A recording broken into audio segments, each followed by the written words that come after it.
Hi folks, welcome to Astronomy Live. This is going to be a short stream, hopefully, and I just want to give some information, first of all, about my YouTube comment monitoring bot, because I want to clear up some misconceptions. So if you're watching this especially as a replay and you want the TLDR, too long, didn't read, summary, let me give you a quick breakdown. Basically, just because a comment was logged by the bot as deleted does not mean that the channel owner was the one who deleted the comment. This is especially true if you're seeing comments that are deleted that appear to be supportive of the channel. There are a couple of different scenarios, a few different scenarios really, that can result in that happening, because the bot has no way of knowing who deleted the comment. So just to catch people up, for those who haven't been following or don't know, I have developed a YouTube comment monitoring bot that functions as a Discord bot. It archives deleted comments from various channels that the bot is monitoring into a Discord server, and you can find the link in the video description. It's not there just yet, but if you're watching the replay, it will be there. So after this stream is over, I'm going to put that invite link into the video description, and I'll post it here in a bit in the chat, and you can go check out these various channels that the bot is monitoring. It takes it about 1 hour to monitor all of these channels and then start back up at the top of its patrol list, and it looks at all the comments that are on the latest videos on these channels. If it sees that a comment has gone missing, then it posts it to this Discord server. It does so based not on the contents of the post, but on the actual ID tag of the comment in YouTube. So even if someone edits their comment to different content, if they change the content of their post by editing it, it will not detect that as a deletion, because the YouTube ID tag for that comment will actually remain the same. But if the comment goes missing altogether, then it will log that as a deleted post, and it will post the original version of that comment on this Discord server. It'll also post the name of the person who left the comment, as well as a link back to the video from which the comment was deleted. But the bot has no way of knowing who deleted the comment or why, and there are multiple reasons and ways that can happen. Most people looking at this comment monitor, the natural inclination is to assume that these are all deleted by the channel where the comments were posted. That's going to be the case a lot of the time for a lot of these channels, but not universally so. And you can use my channel as sort of a negative control. It's right up there at the top, Astronomy Live. Since I began monitoring my comments section of my channel, I basically haven't deleted any comments, except maybe one. We'll get into that later. But you can see that already there are several comments right here deleted from my latest video, Falcon Heavy Night Launch, which appear to be negative comments attacking my video, calling it CGI, calling me a liar, etc., etc. Fact is, I didn't delete any of those comments. They were deleted, apparently, by the person who left them, and we're going to get into that. So people can delete their own comments, and the bot has no way of knowing that that is what happened. It has no way of distinguishing a comment that was deleted by the person who left it from a comment that it was deleted from the channel by the channel or a moderator on the channel. This is just being done using API calls, and there's no API call that says, hey, tell me who did the deleting here. There's no way for me to get that information. It's hidden from me. So you can't assume that any individual comment was necessarily deleted by the channel on which it was left, but oftentimes you can get a sense of how prone a given channel is to deleting comments based on the rate that comments are deleted. Typically, if you look at my channel on any given day, odds are you're not going to see any updates. There won't be any new comments posted because I won't have deleted anything. On rare occasions, you will get situations like this where an individual is deleting their own comments for one reason or another, and so you will see some updates there. But if you look at the overall rate at which comments are being logged onto my channel as having been deleted, it's much, much lower than many of these other channels. So you can get a sense really quickly for who is prone to censoring a lot of comments. If you see a sudden flood of comments from multiple people being posted at one time, that's a good indication that the channel is the one doing the deleting. The channel owner is deleting comments being left on their videos. pretty straightforward, pretty simple. But at an individual level, it's not safe to assume that any individual comment was necessarily deleted by the channel owner. Again, it's usually a pretty straightforward process to tell. The rule of thumb, of course, is going to be, in most cases, if the comment is supportive of the channel, odds are it was a self-deletion. The person who posted it deleted it themselves, or there are some other possible situations there we're going to get into. And if the comment is negative towards the channel, odds are most of the time it's going to be because the channel owner or a moderator on that channel has deleted the comment.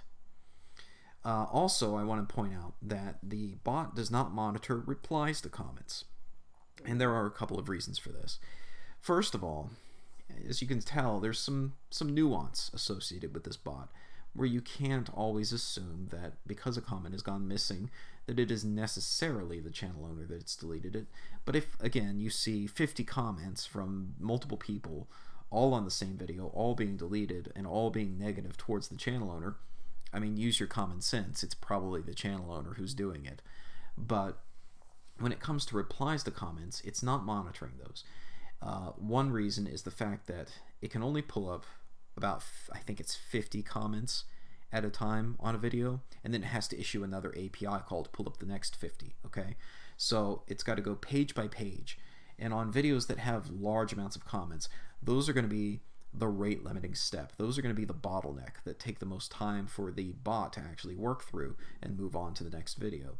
And so that's going to dictate the amount of time it takes to monitor all these channels.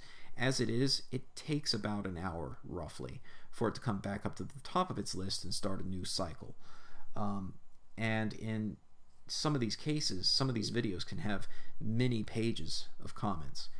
And if I wanted to monitor replies to comments, I would at the very least have to issue another API call on every single comment. Every individual comment would have to have an API call issued asking for it to reply with at least the first page of replies to that comment. And an individual comment, if it's got a lengthy thread attached to it with many replies, can have multiple pages of replies that it has to work through. But even if it doesn't, even if there are no replies there at all, it still takes an additional API call on every single comment just to find that out. So that instantly results in 50 times as many API calls being made on every video that has at least one full page of comments, one full page of about, I think, again, about 50 comments. And so those videos that have lots of comments already are the ones that take the most time. Now you're multiplying the time that those videos take by a factor of 50 at a minimum. And so you're no longer looking at about an hour per cycle. You're now looking at probably over 48 hours per cycle. In other words, it would take over 2 days to monitor all the channels it's already monitoring. And if you do that, well, obviously a lot of comments that were deleted are going to simply fall through the cracks. As it is, the bot, as I said, takes about an hour, so it is possible for it to miss some comments that were deleted if they were posted and deleted in less than an hour of time. So if you have one video that is highly controversial and the channel owner is doing a lot to censor comments actively, at a given point in time, it's very possible to lose some of those comments altogether. If you have a cycle time that is over a day, well, obviously, that's going to leave the channel owners with plenty of time to have erased the comments before the bot could have ever seen them in the first place. So it's just not practical to monitor replies to comments, not to mention the additional confusion that might create. Because, for example, these negative comments here that were left on my latest video, some of those had replies to them that were themselves negative towards that person defending my channel. As it is, people are already confused when they see positive comments being deleted, and so if they see positive replies to comments being deleted, it would be difficult to structure it in such a way that it's very clear that they were only deleted because the initial comment had been deleted. It would just create a new source of confusion. So I think on the whole, it wouldn't really add all that much, and logistically, it's just not practical. Alright, so let's get into some of the situations that can happen that result in comments being made invisible or deleted on a channel that people might not expect. So again, my channel right now is a great example of a negative control where it's been monitoring my channel, but I haven't been deleting comments. So you can see these comments from Jason Meyer, nice CGI, you're lying about everything, etc., etc. I actually haven't deleted any of these comments myself. These appear to have been self-deletions. Now, there's a couple of ways that deletions like this can come about. One is that YouTube might be censoring these comments. YouTube might have banned this person's account, and I think in some cases that can result in a complete erase of all of their previous comments, their entire comment history. And I think I have probably an example or two of that I can show you guys. So, oh, here we go. Just pulled up the chat. Sorry, I don't know why the chat wasn't coming up before for me, but it just popped up on my tablet suddenly. So, sorry if there's any questions here. We'll get to the questions in a minute. Alright, so, let's see here. As I was saying, these comments that were deleted from Jason Meyer appear to be self-deletions, and the reason I say that is because they didn't all happen at once. If YouTube is terminating somebody's account and erasing their entire history of comments, it stands to reason that that process would probably be pretty instantaneous in terms of all their previous comments being erased. And I've seen evidence of that on some channels, where a single account appears to have been completely erased across multiple videos. And I think in some of those cases, at least, it's probably due to YouTube possibly terminating that person's account. In this case, that doesn't appear to have been the case because, for example, we have last Thursday at 6:21 p.m. was one of the first the first comment that got erased from Jason Meyer. And there's a few comments there that the bot caught on that round. But the next round at 7:57 p.m., so that was over an hour later, about an hour and a half really. That's about how long the cycle time was at that point. It found new comments that had been erased. Liars, you're lying about everything, etc., etc. Then on the next cycle at 9:35 p.m.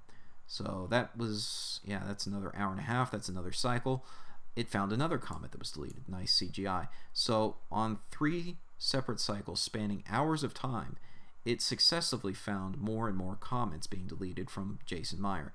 And I didn't do it, and I'm pretty darn sure that there weren't any mods on my channel doing this either. I could be wrong, but I'm pretty darn sure that that wasn't the case. And the reason I say that is that he also had some comments that were caught in my spam filters. YouTube has built-in spam filters. They will try to detect and censor spam on your behalf automatically and allow you to either choose to approve the comment, erase, or even ban the person who made the comment, and also report the person and confirm to YouTube that yes, this is spam, and so that they can decide whether to take action against that person's account. And those comments that were caught in the spam filter, I had just left them there. I hadn't done anything to them. And there was, I think, 1 or 2 comments also in the held for review filter. There's a couple different categories of filters. If you don't generate content on YouTube, you may not be familiar with the system, but there's a couple different categories that they can fall into when they fall into a filter. You can actually define your own custom filters. For example, you could put your own name into filtering your name, your address, things like that, so that people can't dox you on your own channel. If they try to, the comment will automatically be held for review, as opposed to going into the default spam folder. It'll go into a held for review folder if it matches one of your custom censor words. So I had one of his comments that hit the held for review folder, and 1 or more that hit the spam folder. All of them have now vanished, and I confirmed that his account still exists. So by all accounts, it seems that this was not YouTube censoring him. This was not one of my mods deleting his comments. It appears he did this himself, because I'm pretty sure the mods would not have seen the comments that were held in the spam folder. I don't think they have access to that. Someone correct me in the chat if I'm wrong. YouTube is changing all the time, and I have trouble keeping up sometimes, but last I checked, mods don't have the ability to moderate what goes into the spam filter. In fact, last I checked, when a mod deletes a comment, for me, it goes into the held for review folder. I can actually override a mod's decision and restore comments that mods have deleted. I've seen that before. So none of that seems to have happened here. This is a case of self-deletion. So it does happen, even to comments that were negative towards the channel. Now, in this particular case, you might be wondering, why would someone who hates your guts delete their own comments saying that they hate your guts? I honestly can't say for certain, but if you go out and look at this person's channel, there seems to be some serious issues that he's going through right now. All right, you know, as we say in the South, you know, God bless your heart. This poor guy, he looks rough compared to videos that are on his channel that are from a few years ago to now. You know, he's got all the signs of someone who is on certain substances that are not legal, and may not be entirely stable, this guy. So honestly, he's got some bigger issues to deal with than just unstable behavior on YouTube videos. But that's something that can happen. You know, if you get somebody who's a little unstable, they might go through swings of mood swings that result in them attacking your channel one night, and then the next night they just panic and they erase their own comments. So that can happen, and that does seem to have happened here.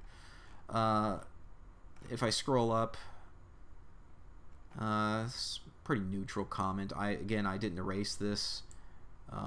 If we had this technology in the days of the moon landing, we'd have people living on Mars by now. I mean, it's a pretty friendly comment. I didn't erase it. I assume they erased it themselves. This one is outright positive. That's incredible. Obviously, I wouldn't erase that. And you can see this on other channels too, where positive comments are erased, and it leaves people scratching their heads saying, well, why was that erased? Was it just an accident? Not necessarily. It could be the person erased their own comment. It could be their channel got terminated for completely different reasons. Who knows? If I go on to that video, I can confirm that that person's comment no longer appears. There doesn't appear to be any comment from that person. There are other situations. You will notice this sometimes. It's somewhat rare, but I've seen it before. In fact, I noticed it when I first started developing this bot. One of the first things I noticed was that I would see these positive comments getting deleted, and every time I saw that, I would go and check on the video where the comment was supposedly erased, because I thought, this has got to be wrong. The bot's got to be screwing up here. That comment probably never got erased. And then I would find that comment on the video as if it hadn't been erased, and I'd think, oh boy, I've done something wrong here. There's some glitch in my program. It's not working right, because that comment's still there, but my bot thinks it got erased. Well, I did some more digging when that happened, and if you looked at the ID tag of the comment, which is like a fingerprint, it's unique to that comment, to that particular instance of that comment. If they edit the comment, the ID tag stays the same.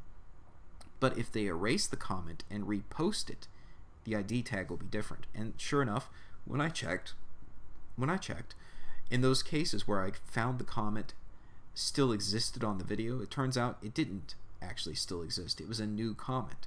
The content might have been the same, but they basically copied their comment, erased it, and reposted it. Why would someone do that, you might be wondering? Well, one reason, and this is just a possibility in some cases, is that for whatever reason, the person who left it wanted to edit their comment, maybe only slightly. Maybe they had a slight punctuation error or spelling error, and you really kind of have to look hard for it sometimes. I've seen it before, but they didn't want the edited tag. If they edit their comment, YouTube will show that the comment was edited. And some people get hung up on that, and so they will do this. They will erase their own comment and repost it, having edited the comment to match what they wanted it to say. So that's a thing that can happen, and I've seen that before. And like I said, it initially caused me to have concerns that maybe my bot wasn't working correctly. But when I checked it based on the actual ID tag, which you don't see here, this is something that the bot logs on the hard drive. I don't post that to the Discord, but trust me when I say the ID tag, if you were to check for that, you would see the ID tag is actually different, because perhaps they even just double posted. That's another thing that can happen, is maybe they accidentally posted it twice and didn't mean to, so they erased one of the two copies. That kind of thing can happen. Another thing that can happen sometimes is that you have somebody who's posting negative comments, like Goose Gatherer here. I had an issue with him because, for example, you see here, it looks like the comment got erased multiple times. These shills don't like criticism of any kind. I wonder why. We all wonder why. There it is again. These shills don't like criticism of any kind. I wonder why. We all wonder why. ... And stop repeating yourself. I don't need your feedback. Well, this right here is the clue to why this is happening. I don't need your feedback. What he was doing is he was deliberately erasing his own comment every time he got backlash. And not just from me. From other people too. From you, my viewers, my wonderful viewers, who defended me against him and would, you know, go after him for being, well, dense in his comments, attacking my Falcon Heavy footage. This was the Arabsat 6 launch. And he would erase his own comment in order to delete the replies to his comment, and then he would repost it, saying, I don't need your feedback. He didn't want people replying to him. He was so thin-skinned, he couldn't take the replies. So he would immediately erase his own comment every time he got a reply, and then he would repost it, which of course is irritating for multiple reasons to me.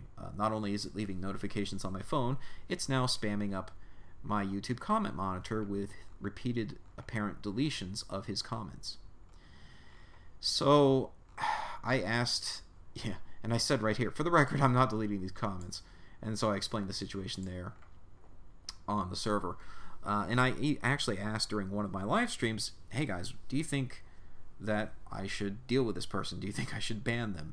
And people voted yes, so I did, because it was just getting old. So I did finally ban him. So I think maybe the last comment that's on here was my doing, but all the rest are his own doing. And so you can't blame me for all the rest. I only got rid of the last one just to put a stop to his constant spam.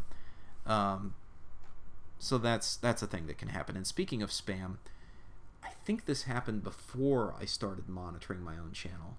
Probably before I created the bot to begin with. There was one character who spammed the heck out of my channel. I can't even tell you. Literally hundreds of comments across multiple videos going back like a full year. He was trying to reply to every single person, as well as make new comments of his own, attacking me because he has these weird beliefs about field rotation of the moon. And I've explained it before in my videos, and he didn't like the fact that I've explained it before in my videos. And he's, again, this is probably somebody who has deep, deep issues. I don't think a normal person would spam hundreds of comments like that across multiple videos. That's not something most people would have the time to do. It basically got lodged in my spam folder and filled up my spam folder. I started removing them, and before I even got done removing them, his channel was terminated. So this is an important point, because people, I don't know this for a fact, but from what I've heard, from what people have said on Reddit in particular, this is where I get some of this information. Reddit is got its own YouTube subreddit, and there's some interesting information on there about YouTube's rules and policies. Content creators are probably familiar with the community guidelines system on YouTube. YouTube has a strike system, not only for copyright strikes, but there's a separate strike system for community guidelines violations, which is their friendly way of saying, if you make offensive videos that attack people, we reserve the right to warn you that you shouldn't do that, and if you do it X number of times, we're going to kick you out. They recently revised that system, I understand, to include now a warning. They give you a warning before they actually give you a strike. A strike can have ramifications on what you can do with your channel, how many videos you can upload, or how long those videos can be, or whether you can do live streaming, these kinds of things. But they now give you, I believe, a warning before they actually give you a strike. But regardless, you have multiple strikes that can happen before they finally terminate your channel. They try to give you every chance to stay within the rules. But my understanding from what people have said on Reddit, don't sue me if I'm wrong about this, this is just what I've heard.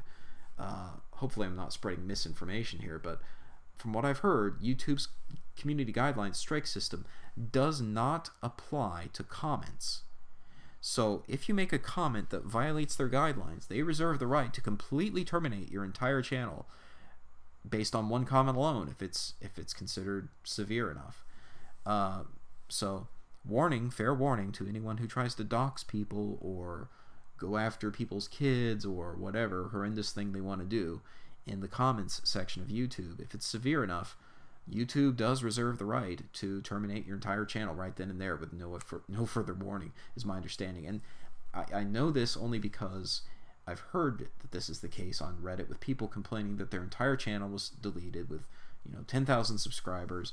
There was no warning, there was no community guidelines violation notification given to them. They were just suddenly terminated, and it turns out that the reason for it was because they were promoting their own channel. This is I don't know, a few months ago. This was the most common thing I saw people complaining about, or people reporting, at least on Reddit.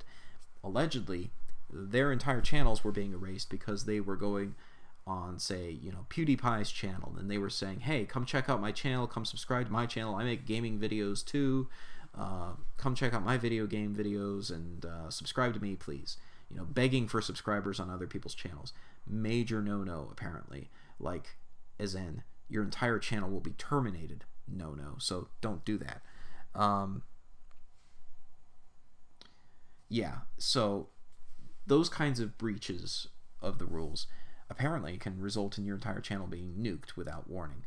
So be careful of that. And from what I've heard, YouTube really doesn't make this clear in their rules. I've looked in their terms and service, and it doesn't seem clear to me that the community guidelines strike system does or doesn't apply to comments. In other words, that you do or don't have X number of strikes on comments before they terminate you. It doesn't really seem clear to me. So it at least seems plausible to me that they basically regard comments as a separate system that you don't get strikes on. You just lose your channel. Community guidelines violations are more for things like videos that they consider to be violating the rules, or perhaps titles of videos or thumbnails of videos, these kinds of things. It's more about the actual content creator's content, okay? Not about the comments section, from what I've heard. So don't know how reliable all that stuff is, but yeah. So moving on, basically the takeaway here is that you can look at these, and basically, with the exception of maybe one comment, they've all been removed, not by me, but by others.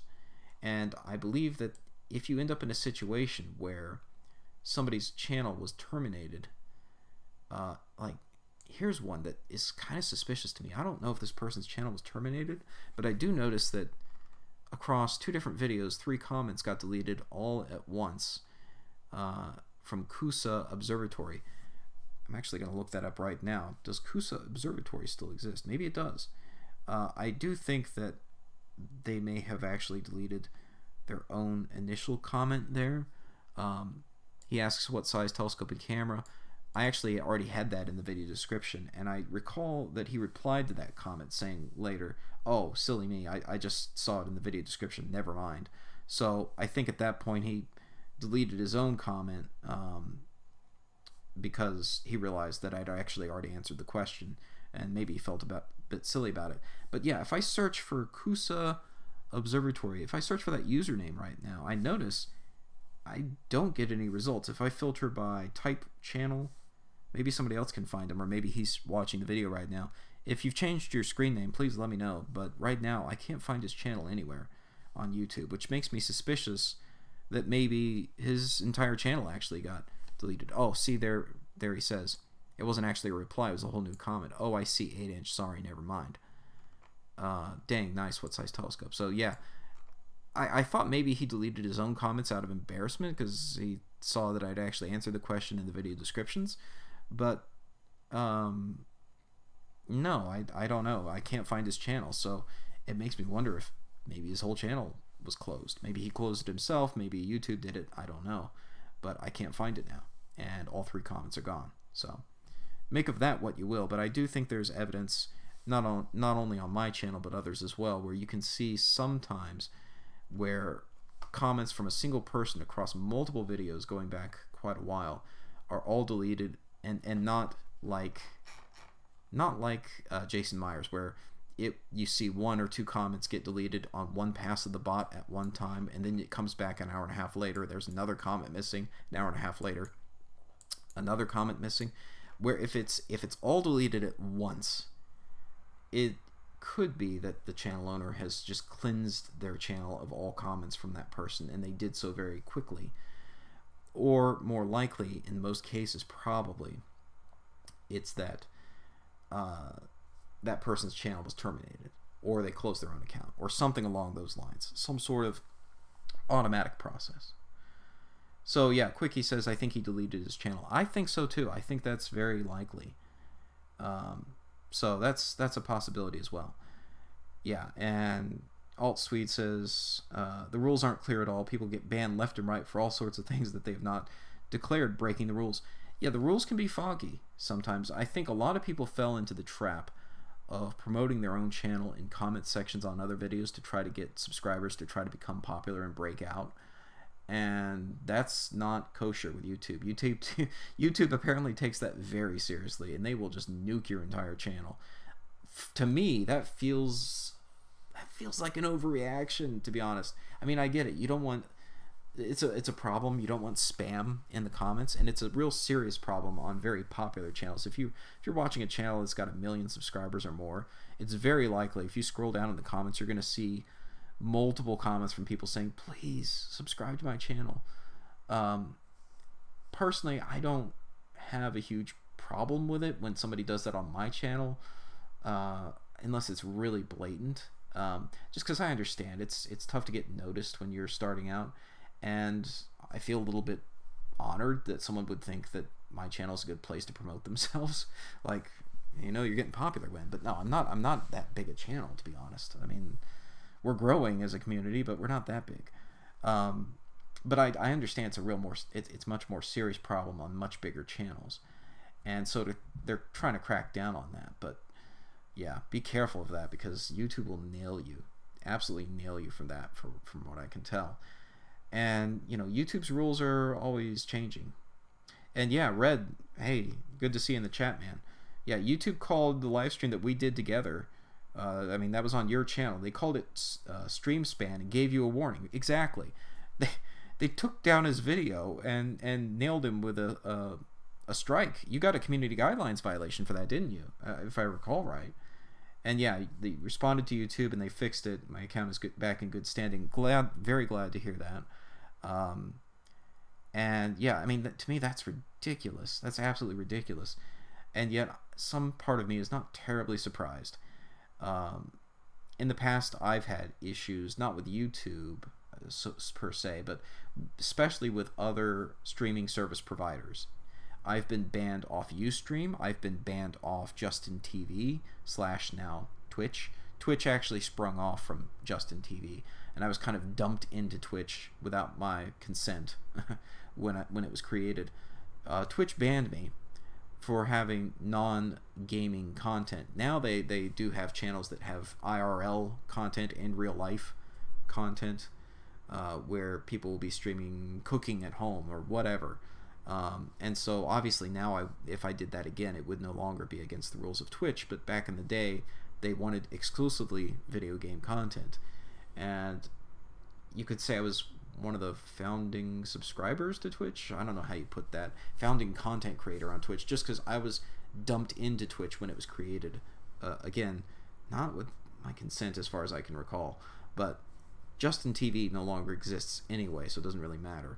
But they banned me for streaming Jupiter, and Ustream as well. They also banned me for streaming from my telescope. They thought I was streaming copyrighted content.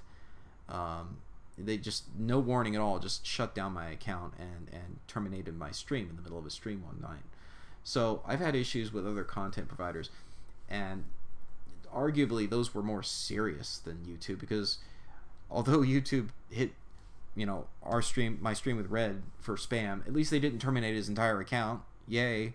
It's still not much of a consolation though when they, you know, wipe out your stream and erase your content. A warning, no strike, but still. Yeah, but still, exactly. It's absurd. We were clearly streaming new content. It was not the same as the SpaceX stream. It doesn't take a rocket scientist to just look at our feed and say, you know what, that's not the same camera I'm seeing on the SpaceX feed. I mean, how hard is it to look at those two and say, oh, it's not stolen, it's also not spam or deceptive?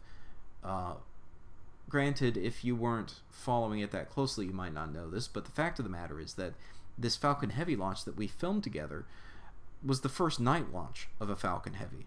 So there was no way it was playing an old video of a previous night launch of Falcon Heavy.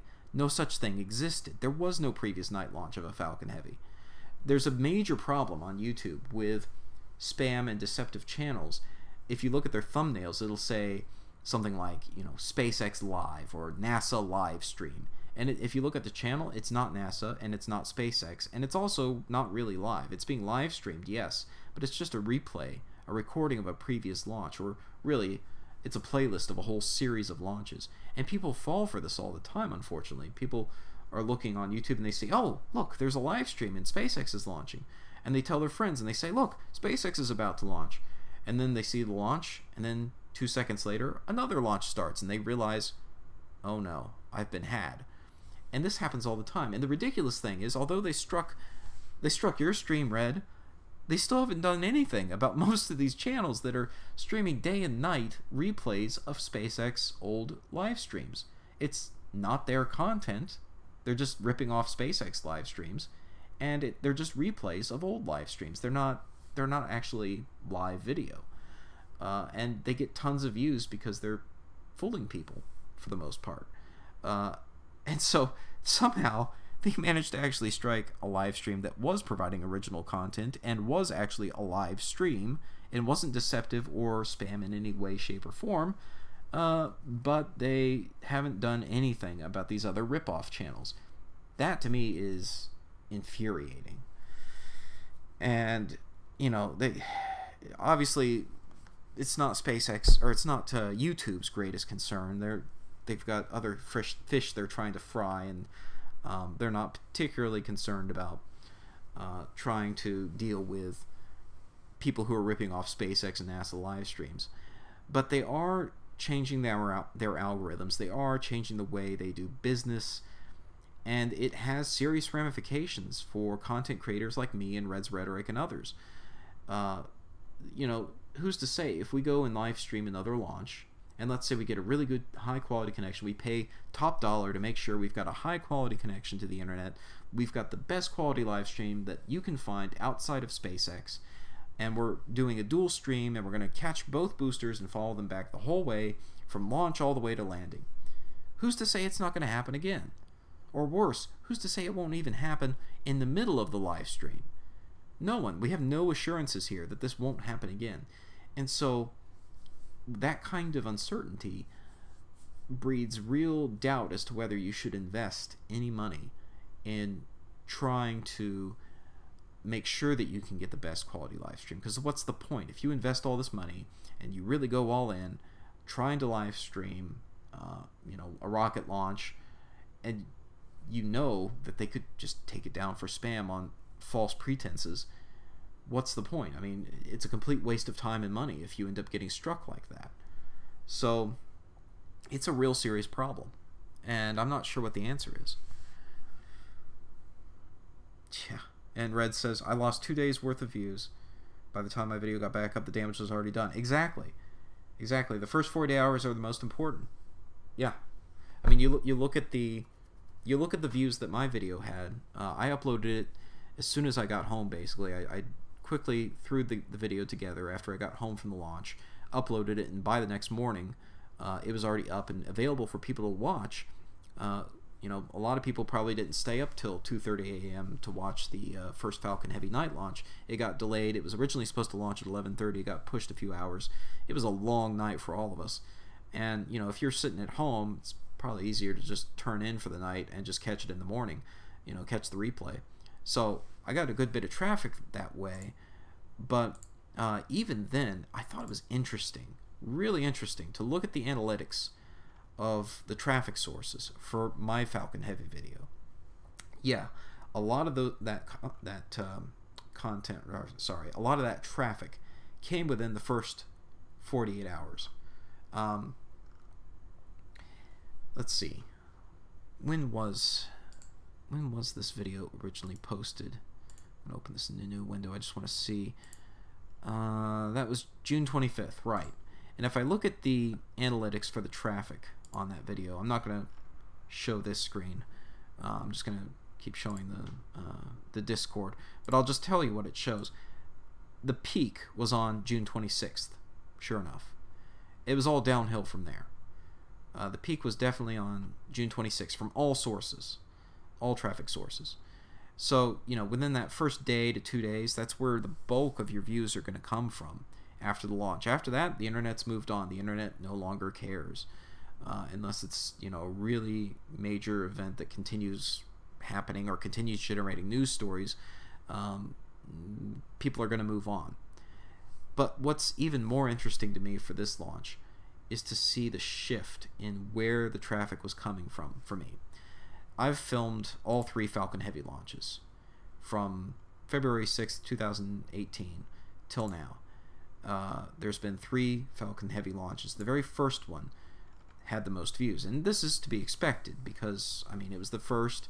People were very excited about it. They put the Tesla Roadster up on top of the rocket, and when it got into orbit, it stayed in orbit for a few hours before they blasted it out of Earth orbit and streamed those beautiful views of Earth from orbit.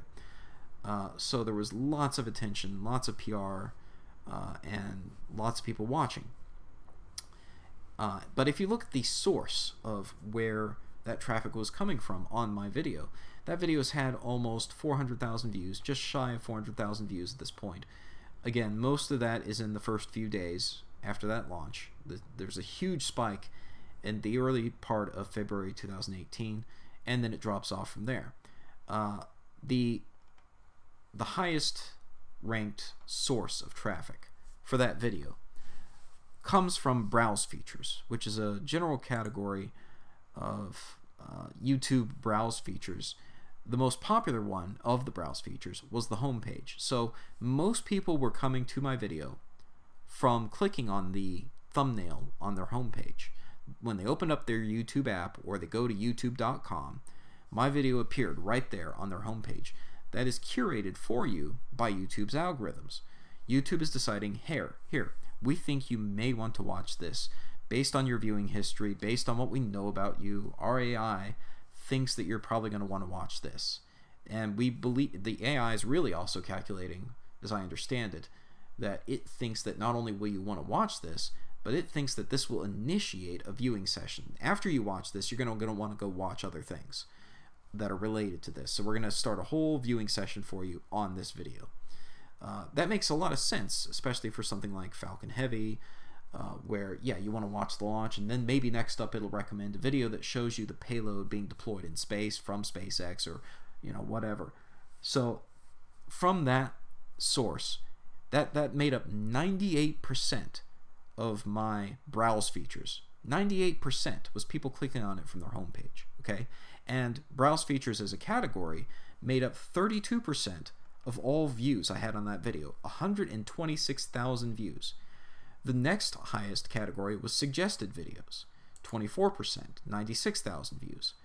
So these were videos that, or people arriving at my video in the middle of a viewing session. They had just watched a video, and it suggested my video following in a different video.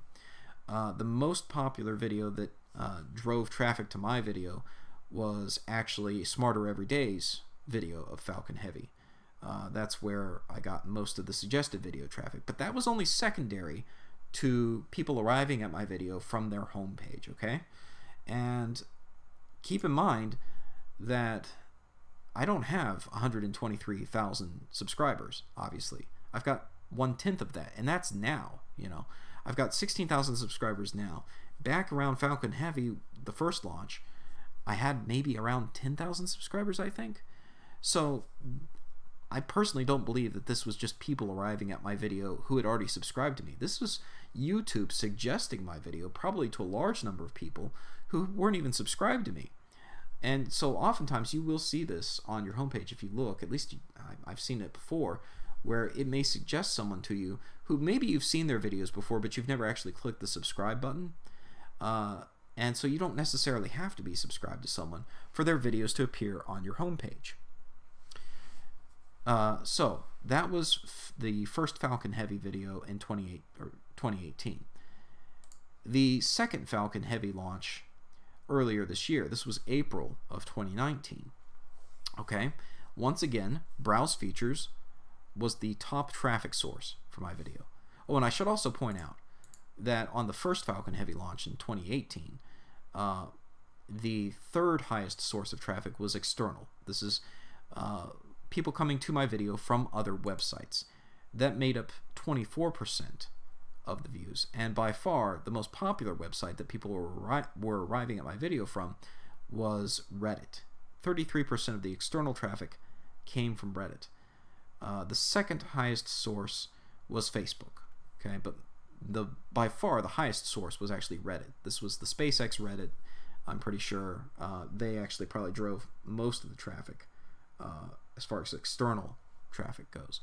And I think that the algorithm, when it senses that a lot of traffic is arriving even from an external source, if it sees that people are watching your video, it's going to want to suggest it to people on the site, on their homepage. It says, hey, a lot of people are watching this video. It's going viral, right? I want to help boost that. And I want to help drive that traffic because it's going to drive more eyeballs and keep eyeballs on the site, on YouTube, right? So, again, Falcon Heavy launch for ArabSat. This was April 2019.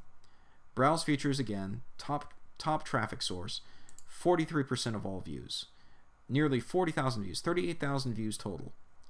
And again, 98% from the homepage. 0.7% were subscribers. Just 273 people clicked on it from their subscriber page. 98% who watched my video from opening up YouTube did so from their homepage. Overwhelming majority, right? Second highest source in this case was external. Third highest source was suggested videos.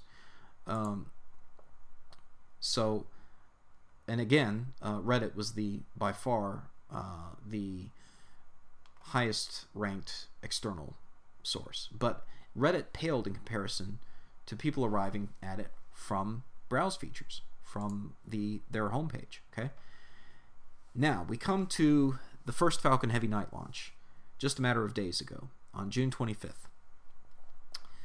The traffic pattern for this is dramatically different. External sources are now the top source by far.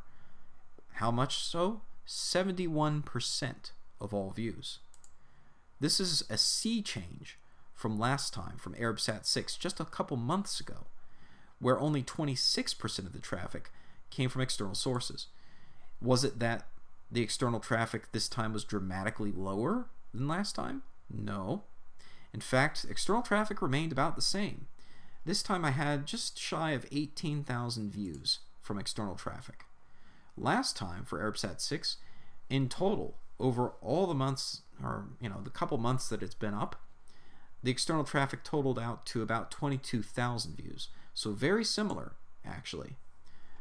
And yet, now external traffic makes up the vast majority of my views. And is it that the external traffic is coming from different sources that YouTube doesn't necessarily like? No. No, by far, the highest ranked external source, Reddit. The second most popular external source that people are getting to it from was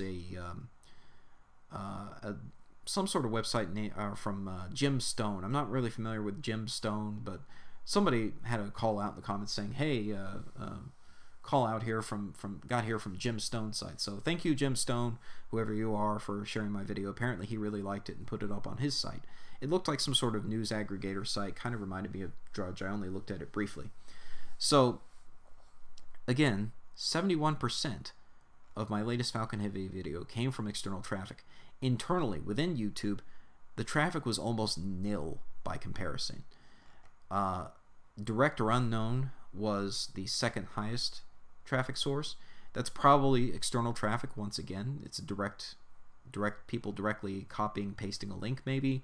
That was actually over 2,000 views, another 11%. So in total, 82% of my latest Falcon Heavy video traffic came from external source, and most of that came from Reddit, which in turn, most of that probably came from the SpaceX Reddit. So thank you, SpaceX Reddit, or subreddit, for letting me post my video on there, because if I didn't, no one would have seen it.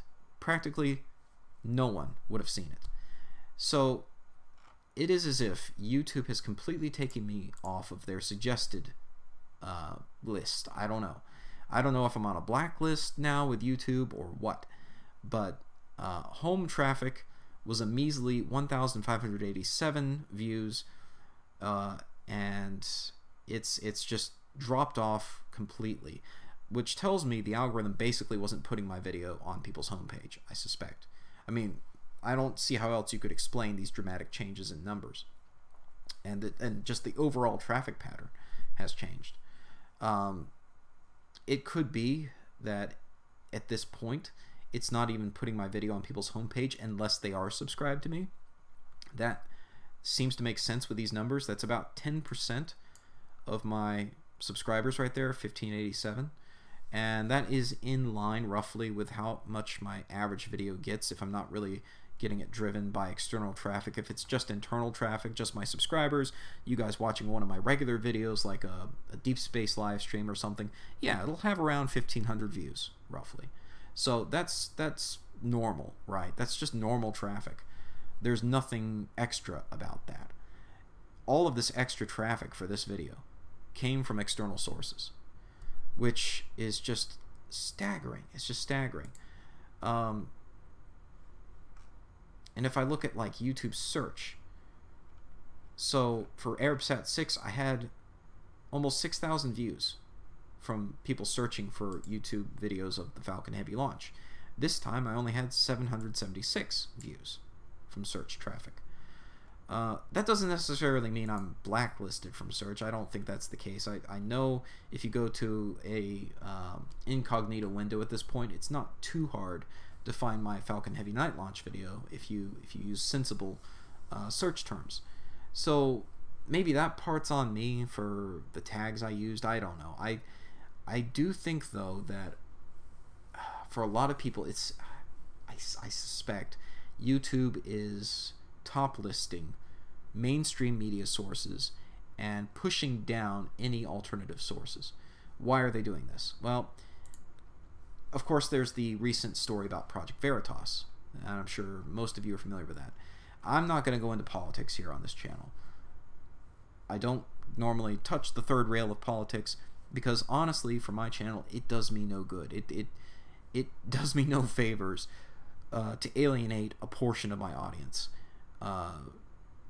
The beautiful thing about astronomy, the thing I've known for years, is that it is a great commonality between people. It brings people together. People who have very different views of the world, very different beliefs. When you're out at night at a star party, appreciating the night sky, none of that matters. You're just enjoying the company of others who are enjoying the night sky. And this is one of the things that I try to keep in mind when doing videos on this channel, especially when it comes to politics, because it's just going to alienate people. My personal political views shouldn't matter for 99% of the content, really 100% of the content on this channel. It doesn't usually matter. So I'm not going to go into political discussions of Project Veritas or what people's opinions are of that. The fact of the matter is you don't have to even go that far to see what's going on. YouTube makes it official themselves. On June 5th, they had a blog post titled "Our Ongoing Work to Tackle Hate." And you know what? I'm just going to post the link in the chat right now, and you guys can check it out. It's, you know, it's pretty... Come on. It's pretty straightforward. And you don't have to be a conspiracy theorist. You don't have to even rely on undercover journalism to see what's going on here in terms of the changes YouTube is making to its algorithms, to how it ranks videos, to how it lists videos. If you scroll down, they actually mention Flat Earth by name. And I'm sure this has the Flat Earthers up in arms, but it has more, I think it has more wide-sweeping ramifications.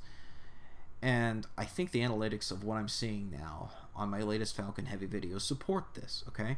If you scroll down, it talks about reducing borderline content and raising up authoritative voices, okay? In fact, I'm just going to bring this over to the window I'm sharing here from Discord, and I'm going to pull this in so you guys can see it, okay? There we go. So let's take a look at this. So here they talk about reducing borderline content and raising up authoritative voices. So in addition to removing videos that violate our policies, because a lot of this is about, you know, removing hate speech and things that are too extreme, they talk about how they're handling content that doesn't strictly violate their rules, but runs up close to the limits of their rules, in their opinion. So they actually pioneered the system. They piloted the system in January, which suggests maybe not full deployment, but they started testing it out. To limit recommendations of borderline content and harmful misinformation, such as videos promoting a phony miracle cure for a serious illness or claiming the earth is flat. Now think about this. Think about this. How intelligent is their algorithm really? Is it good enough to distinguish a video that's debunking flat earth from a video that's promoting flat earth, especially if the video debunking flat earth is showing segments of content from videos that are promoting flat earth in order to debunk them? That's a tricky problem for computer science. That's a tricky problem for algorithms and AI detection, especially if your algorithm, I mean, in this case they do mention flat earth by name, but is the algorithm really being built with flat earth in mind, or is it much more general and just trying to distinguish what it considers extremist or absurd content from reasonable content? It goes on though. Here we go. One of the real key sentences in this whole passage. As we do this, we'll also start raising up more authoritative content in recommendations. I've noticed this myself, that it seems, now this is purely anecdotal, but it seems to me that when I search for Falcon Heavy videos initially after the launch, I don't see a whole lot of amateur content like I used to. I used to see my own video, I used to see Smarter Every Day and other non-professional sources, non-mainstream media sources that are perfectly fine and valid and legitimate sources, but they're not officially recognized mainstream media. They're not even minor media like Wired or The Nerdist or whoever, right? We're talking, you know, sometimes big channels, but not proper media channels. Everyday Astronaut's so big that I think he gets through no matter what, but some of these other more minor channels that are still big but not as immediately recognized could make it up to the top of the search results. And now I tend to see a lot more mainstream media sources, NBC News, ABC News, CNN, whoever, their videos getting pushed up to the top of the search results. And I wouldn't be surprised if this was part of that system. I mean, they say right here, they're deliberately trying to raise up what they consider to be authoritative content. Of course they're going to consider mainstream media sources to be authoritative content. Anyone else, I think the system is working in such a way, and this is my opinion based on what I've seen with the changes in traffic patterns to my video and in what I see when I search for the videos, it feels like the system is changing in such a way that if you're not a mainstream media source, the system will shoot first and ask questions later. Anything that is not mainstream media is by definition automatically questionable by comparison and lower ranked. They're not going to put it up in the search results as much. They're not going to push it to your home screen as much. It's going to be potentially much lower ranked, especially if the system's got it in its head that you are a conspiracy theory channel. If you're promoting quack cures, if you're promoting flat earth, or if it thinks you are. The problem is these systems tend to be unreliable at times, especially when they have insufficiently large data sets to work with. When you're training neural networks, when you're training machine learning algorithms, one of the big challenges is having a properly curated, large enough data set of information. Now, of course, YouTube/Google has a huge data set of information. They have the biggest video sharing site, right? But it has to be curated. You have to have a data set that a human has gone in and said, this is what I want you to censor, this is what I don't want you to censor. And it needs to be fully representative of the data set that you're planning to deploy that algorithm to. If it's not, if you're only giving that algorithm the most extreme examples of, here's content that is absolutely butting up against the lines, it's absolutely conspiracy content, versus here's content that is, purely mainstream media, it's not speculative at all, it's not amateur at all, well, the algorithm will tend to overfit.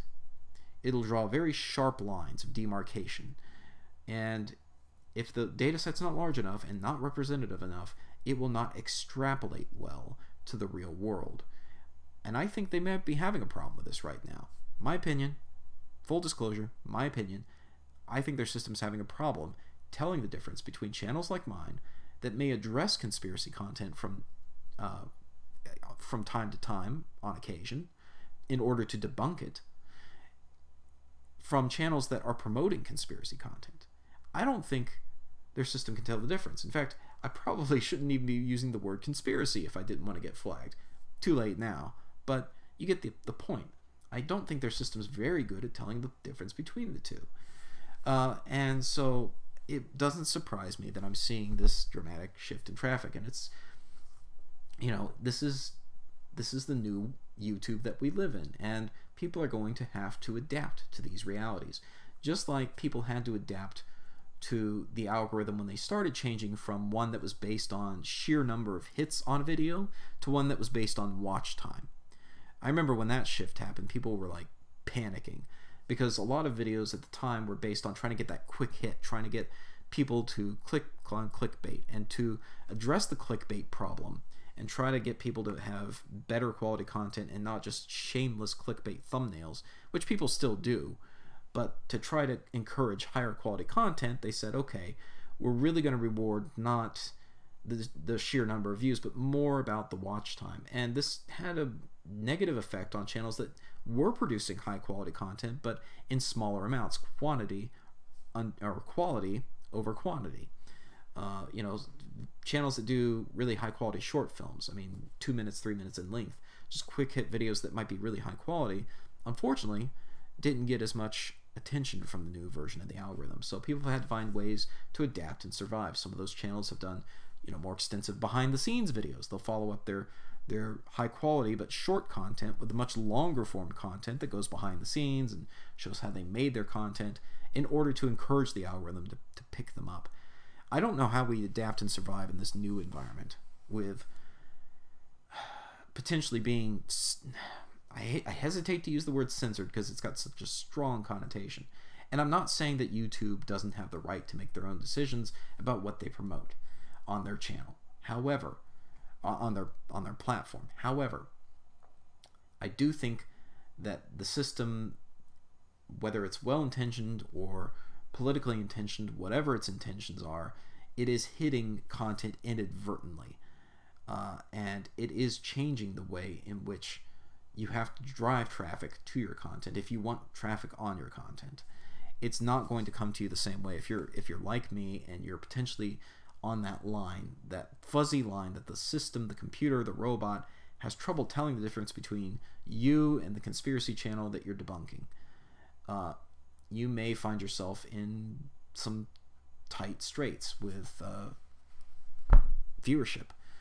And, I don't know what the answer is exactly. Obviously, like I said, the external traffic I'm getting hasn't really changed. It's about the same.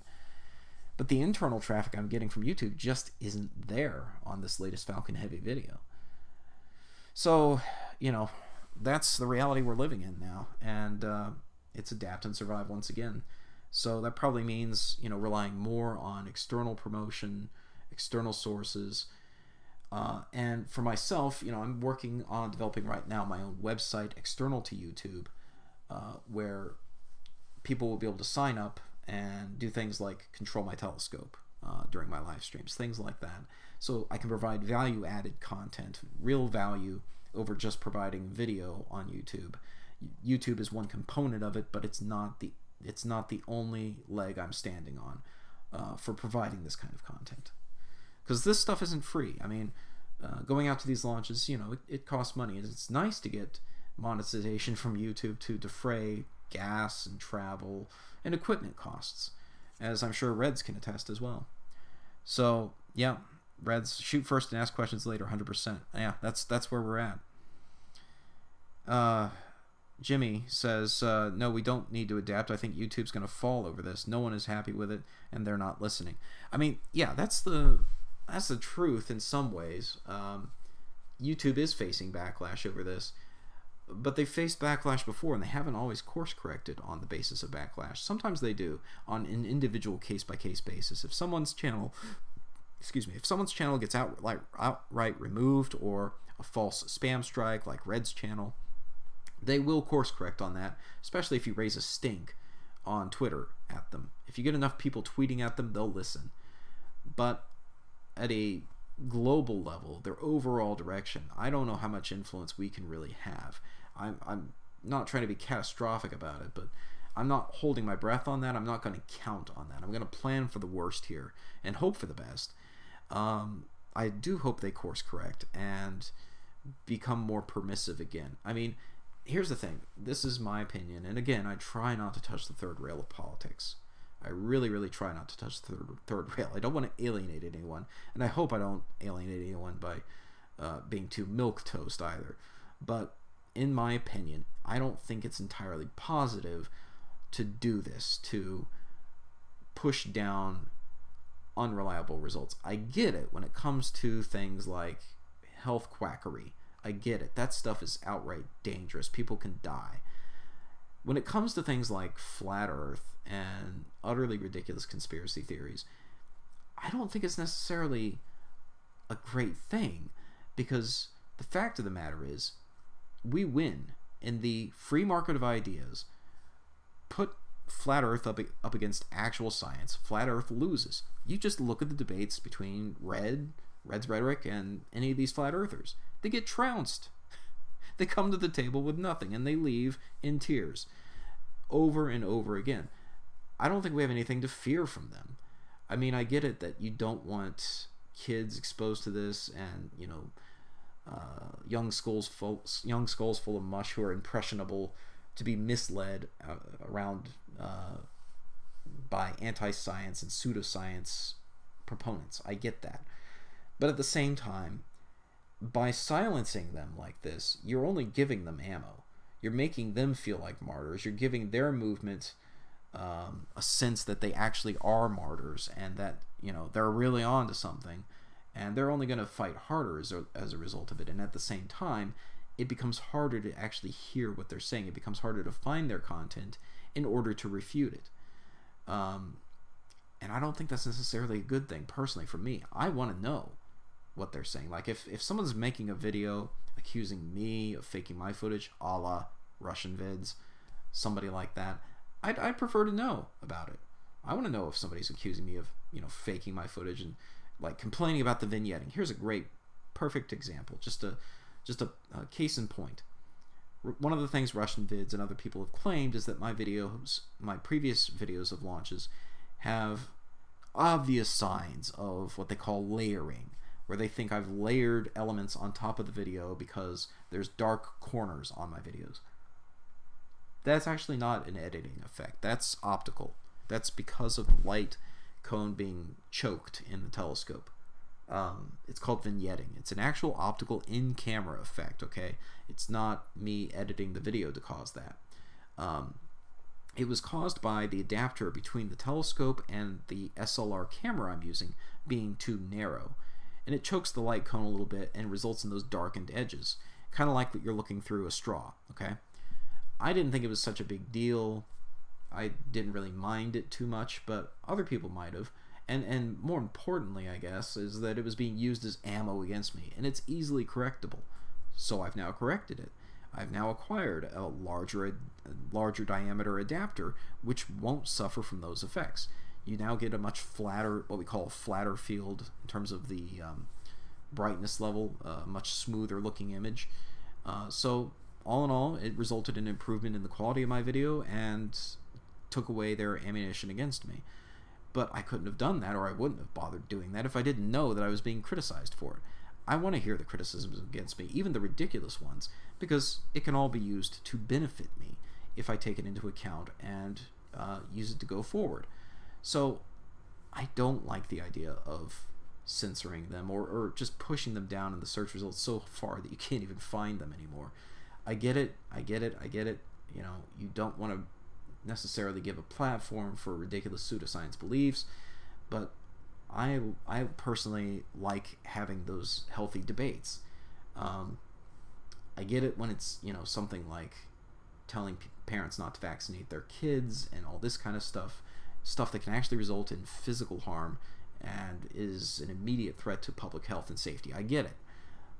Personally, I don't think flat Earth is an immediate threat to public health and safety, and when you have a free platform where people can feel free to discuss these matters without the fear of censorship or a chilling effect, the science ends up winning. I mean, you look at these debates, the flat earthers end up getting trounced.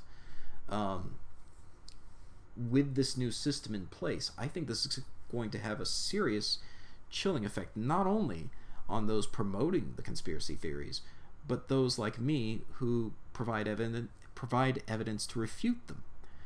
Because now I have to consider things like, do I really want to, you know, even address these matters? Do I even really want to address the fact that some people are claiming my footage is fake? Or do I just want to outright censor them? Like, the instant I see somebody claiming my footage is CGI, delete their comment, because maybe the system is looking at the comments and saying, oh, look, they're saying CGI, they're saying SpaceX, I see these two things in the same context, maybe this video is trying to attack SpaceX, and so I'm going to push that way down in the results. I'm not going to drive any traffic to it internally in YouTube, because I think this might be, you know, borderline content. Shoot first, ask questions later. It creates a real chilling effect on both sides. It's not, I don't think it's good. Now, that's just my personal opinion. And I hope I'm not alienating people by saying that, but there's my stake in the matter. So, yeah, I wanted to address some of these censorship matters here tonight. Hopefully clear up some misconceptions about my YouTube comment bot. And, you know, going forward, I hope people have a better understanding of what it is and what it isn't. It's, I think, a very useful tool, and I hope people continue using it in the future, but I also don't want it to be misconstrued as absolutely every comment that's being monitored and deleted was actually deleted by the channel from which the comment was posted. That's not necessarily the case. It's the case in a lot of situations. Just to give you some idea, like here. So you can see a lot of comments being deleted in a fairly short span of days, and just like, look at this, in one day all these comments here getting deleted from multiple people. It's not just one person. Back on 6/25. I mean, some of this might be legitimate, like, okay, it's not even in English, so this is an English channel, English speaking channel, so probably just shooting that one for that. But yeah, I mean, tons of comments getting deleted from multiple by multiple commenters on different videos. Most likely, most of this is being deleted by the channel owner. That applies to a lot of flat Earth channels as well, and you know, it's usually pretty obvious when you've got, you know, tons of comments being deleted if they're at all negative. Rich, you should get a Dunning-Kruger award. This is Mr. Thrive and Survive. Yeah, you know, a lot of this is usually pretty self-explanatory, but again, at an individual level, you can't say with certainty that any individual comment was actually deleted by the YouTube channel.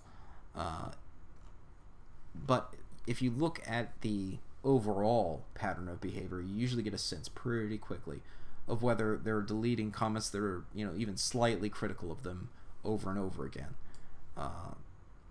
And again, in my case, I'm not deleting these comments, so this is what it looks like on a more normal basis. There's a bunch of comments here deleted by, you know, one person who was a little bit unstable there, deleting their own comments, but then you've got more sporadic comments over, you know, a fairly lengthy period of time pretty quickly. I mean, this goes all the way back to May now already, just scrolling up a bit, even though I've got, you know, multiple videos since then. So I hope that clears up some stuff. I'm going to go ahead and post a link here, an invite link to this Discord page so people can get to it. And let's see, let me go ahead and set up an invite link to never expire. Alright, so here's an invite link that'll take you directly to my channel's comment monitoring, and you can click over from there to other channels that are being monitored by the bot and check those out. So I'm going to go ahead and post that in the chat now. Yeah, it's a good bot. It does give a feel for what a channel is like. Yeah, it gives you an overall sense pretty quickly, especially if you watch it over a couple days. Like if you get the Discord app on your phone and you just check it once a day, you'll see which channels are being updated on a relatively routine basis and which are not, which are slower to show new comments being deleted from them. And you'll get a sense pretty quickly of who the offenders are of routinely deleting their own comments. It's usually pretty obvious. So here's another routine offender. Where's Jaredism? Here he is. Yeah, he's got a lot of comments going missing there. All those from Richard Archer. You know, maybe that, and see, that's all at one swipe of it. So maybe that guy's channel got deleted, who knows. Yeah, there's multiple videos there. But then if you just keep going, you know, we're only on June 24th, we're only on June 23rd, like there's a ton of comments in just a couple of days getting deleted from many different people. And yeah, many of these are quite negative towards Jeranism.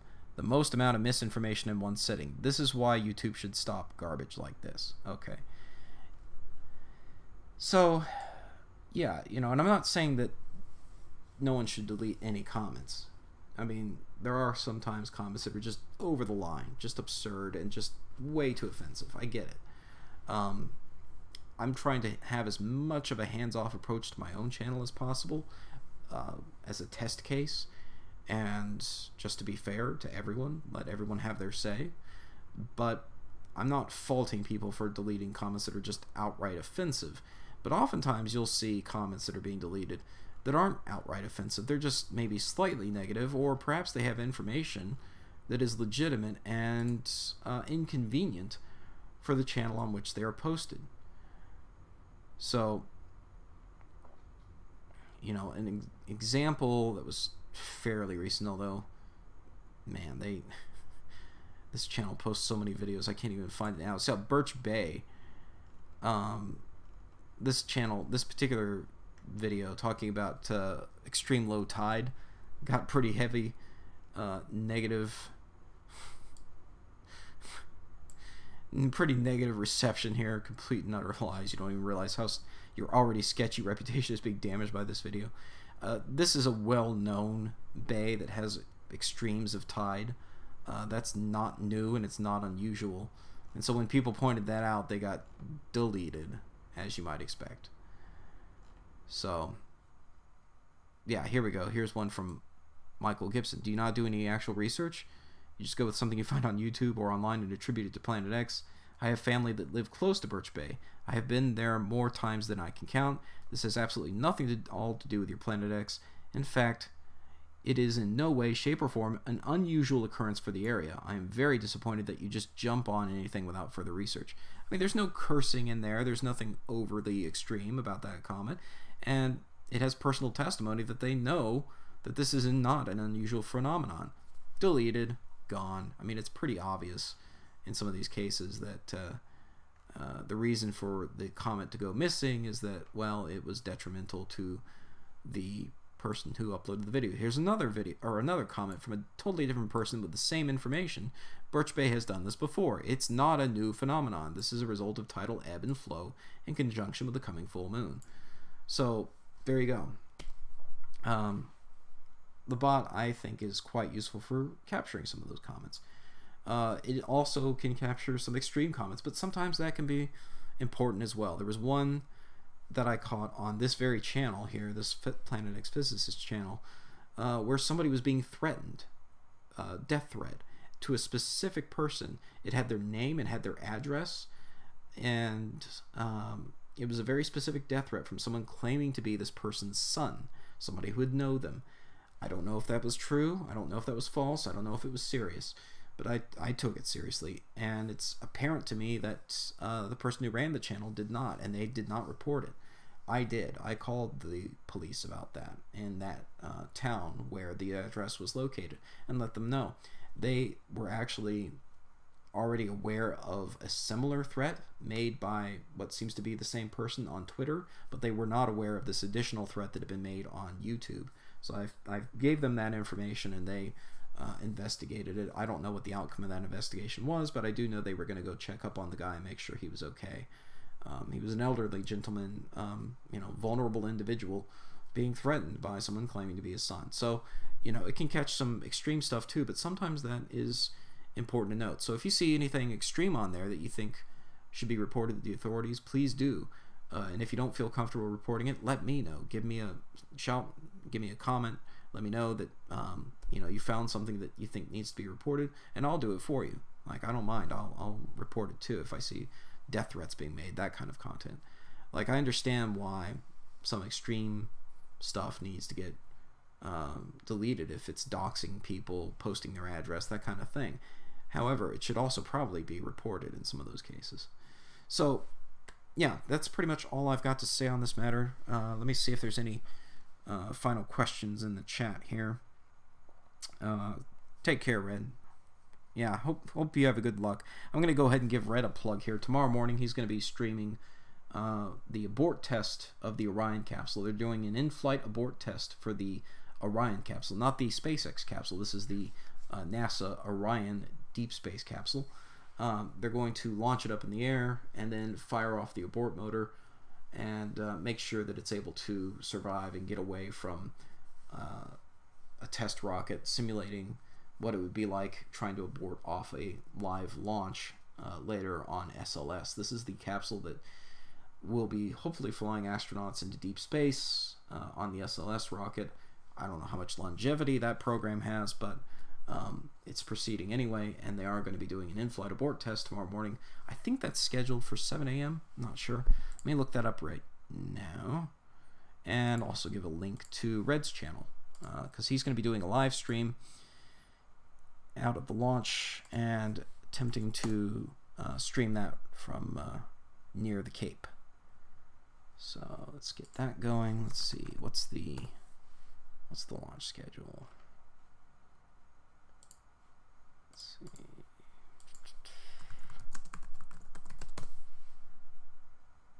Yeah, so here's the link to Red's video. I'm going to go ahead and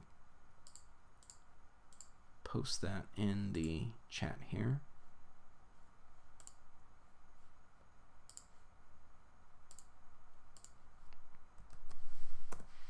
Okay. So it looks like he's going to go live at 6:30 a.m. I do believe that the launch is scheduled. Yep, it's a 4-hour launch window opening at 7 a.m. Eastern Time. It's 1100 hours Universal Time from Launch Complex 46. Oh yeah, that's on the Cape Canaveral Air Force Station side. So it's actually not going to be on the Kennedy Space Center side. It's actually going to be on the Air Force Station side. So that's cool. So that's going to be an in-flight abort test of the Orion capsule tomorrow morning. Alright, gang. Thanks for watching. I'm going to go ahead and add the link again to my Discord bot in the video description of this video. You can find it up above in the chat. And that's going to do it for tonight. So thank you all for watching. I hope you'll check out the Discord bot, and I hope you'll check out Red's stream tomorrow morning. Clear skies, folks.